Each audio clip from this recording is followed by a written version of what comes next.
Friends, we are all yearning and craving for simpler times. And I know that there's a fallacy here because even in simpler generations, they were saying the same thing, but I think we feel it so acutely today. Just this craving and this yearning for normalness, for face-to-face human interaction that just feels real. But more than just the time that we're craving in our hearts and in our souls to be simpler people, to be wholehearted. And there's a word for this in Hebrew, which I want to elaborate on because it is so powerful. In this week's Parsha, we learn about Yaakov, Jacob, who eventually becomes Israel, who's the father of the beginning of the Jewish tribes, the beginning of Am Yisrael, the nation of Israel. And it says that Yaakov was an ish tam. He was a simple person. Now this word simple is not a simple word, and it's a very sophisticated level to reach. But if you look at the translation, tam means complete. It means a wholesomeness, a simpleness, an innocence, an integrity. It's a way of being that you can't describe.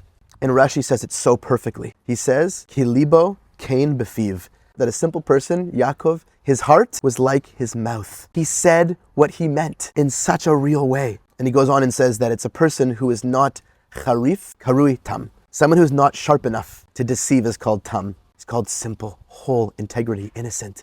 Oh, it's such a beautiful quality.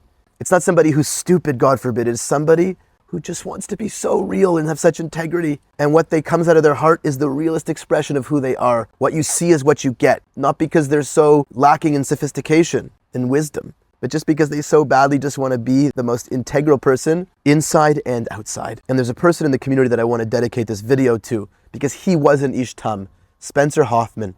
He was also affectionately known as Haffa or Hoff. Yaakov Shlomo ben Ephraim Verivka. He tragically passed away at 35. May his memory be for a blessing and may his neshama have an aliyah. He was the perfect exemplary of this character of tam. In every realm of life, his family, his friends, his work, his community work, he was always the same.